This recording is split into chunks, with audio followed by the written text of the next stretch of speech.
Welcome to the Bare Metals Cyber Security Plus podcast. This series helps you prepare for the CompTIA Security Plus exam with focused explanations and practical context.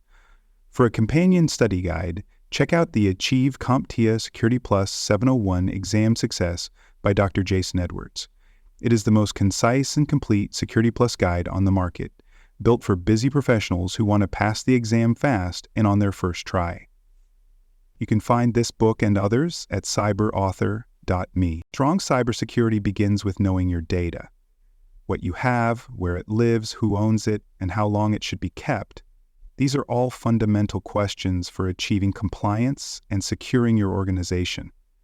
Without clear answers, organizations struggle to meet legal obligations, enforce policy, or respond to incidents. In this episode, we focus on two essential aspects of data management and compliance: defining data ownership and maintaining accurate inventories, and securely managing data retention and the right to be forgotten.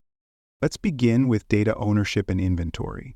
In any organization, data is one of the most valuable assets, but also one of the most difficult to manage.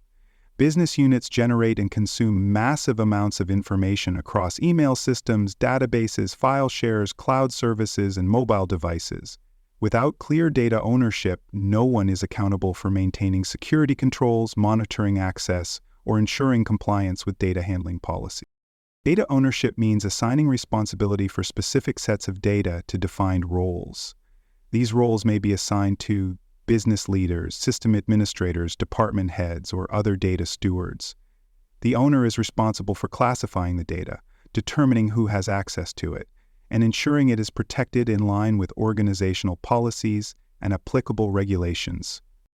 Ownership is not about technical control, it's about decision-making. The owner may not configure the servers or manage user accounts, but they decide what security level is appropriate, how long the data should be retained, and how access is granted or revoked. This distinction helps separate strategic responsibility from operational execution. Let's consider a practical example. In a university, the registrar's office maintains student academic records. The registrar is the data owner. They determine the sensitivity of that data, approve who in the faculty and administrative staff can access it, and ensure that privacy laws like the Family Educational Rights and Privacy Act are followed. The IT team might handle backup and encryption, but the registrar owns the decisions about access and policy. Alongside ownership, organizations must also maintain an accurate data inventory. A data inventory is a detailed record of what data exists, where it is stored, what format it takes, and how it flows across systems. This includes structured data in databases, unstructured data in file shares, and metadata that describes or relates to other data. A complete inventory should include classification labels such as public, internal, confidential, or regulated, as well as indicators of who owns the data, how it is protected, and how often it is reviewed. For compliance purposes, it should also include whether the data is subject to specific laws such as the General Data Protection Regulation, the Health Insurance Portability and Accountability Act, or the Payment Card Industry Data Security Standard. Why is inventory so important? Because you cannot secure what you do not know you have.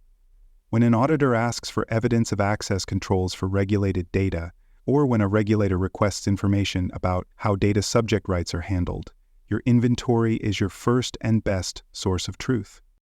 Let's explore a real-world scenario. A mid-sized healthcare provider is undergoing a privacy assessment. When asked to provide a list of all locations where patient data is stored, they initially struggle because departments have developed ad hoc systems and saved files locally without central oversight. The compliance team initiates a data discovery process, uses automated tools to scan systems, and builds a data inventory. Once complete, they assign owners to each dataset, document storage locations, and establish review cycles. This effort not only improves compliance readiness, it also helps the organization respond more quickly to access requests and potential breach. Now let's turn to the data retention and the right to be forgotten. These are two closely related compliance issues that deal with how long data is kept and how individuals can exercise control over their personal information. Data retention refers to how long data must be kept to meet legal, operational, or business requirements. Different types of data are subject to different retention rules. For example, tax records may need to be kept for 7 years under financial laws. Employee payroll data might be retained for 5 years after termination. Email records, depending on jurisdiction and content, may have no mandated retention period or may require extended archive. Organizations must define retention schedules for each data type, automate enforcement when possible, and monitor compliance. Retention schedules should be based on input from legal, compliance, records management, and business units. Failure to follow proper retention policies can lead to penalties, especially if data is deleted too soon or kept too long in violation of privacy laws. On the other side of the retention issue is the right to be forgotten. Under laws like the General Data Protection Regulation, individuals have the right to request deletion of their personal data in certain circumstances. This might include when the data is no longer needed, when consent is withdrawn, or when data is being processed unlawfully. Complying with right to be forgotten requests means having the tools, policies, and processes in place to locate personal data and delete it securely across all systems. This is much easier when ownership and inventory are already in place. Without those elements, organizations may be unable to identify where data resides or may delete the wrong data, leading to further violations. Let's consider a real-world example. A user contacts a European e-commerce site to request deletion of their personal profile and order history. Under the General Data Protection Regulation, the company is obligated to fulfill the request unless there is a legal reason to retain the data. Because the company has an accurate inventory, it quickly locates the data across its database, CRM platform, and backup systems. The deletion process is triggered, the data is removed, and the user receives confirmation. This streamlined response demonstrates compliance, reduces legal risk, and improves customer trust. Contrast that with a different scenario. A financial services firm receives a similar request but cannot locate all copies of the user's data. Some of it lives in archived email, some in shadow IT spreadsheets, and some in legacy systems with no deletion process. The delay leads to regulatory inquiries and fines. The problem wasn't intent, it was poor data management. These cases show how retention and deletion are not just legal issues, they're technical and operational challenges that require planning and coordination. From a Security Plus exam perspective, be ready to identify the importance of data ownership, the role of inventories, and how compliance relates to data lifecycle management.